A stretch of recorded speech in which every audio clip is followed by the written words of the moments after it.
अहम खबर खैबर पख्तूनख्वा में अपोजिशन जमातों ने वज़ारत आला के उम्मीदवार और खड़ा करने का फैसला कर लिया है। ज़राए के मुताबिक अपोजिशन जमातों की उम्मीदवार वज़ारत आला के लिए कागजात नामजदगी जमा कराएंगे। खैबर पख्तूनख्वा में अपोजिशन जमातों ने वज़ारत आला के लिए उम्मीदवार खड़ा करने का ये फैसला किया है, जबकि अपोजिशन जमातों की जानिब से अब वज़ारत आला के लिए मुत्तफ़िका उम्मीदवार मैदान में उतारने के लिए मुशावरत जारी है, लेकिन अभी तक किसी उम्मीदवार के नाम पर इत्तफाक नहीं हो सका है। खैबर पख्तूनख्वा में अपोजिशन जमातों ने वज़ारत आला के लिए उम्मीदवार खड़ा करने का फैसला कर लिया है। तफसीलात क्या है, आसिफ शहजाद से जानते हैं। जी आसिफ।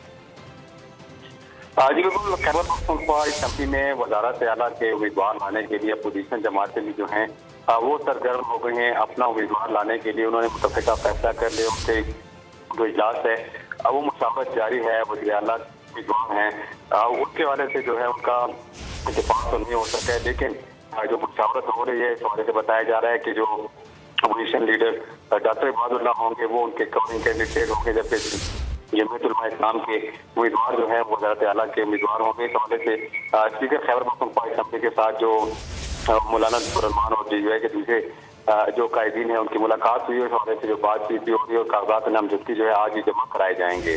जी आसिफ शहजाद अपडेट कर रहे थे, आपको शुक्रिया।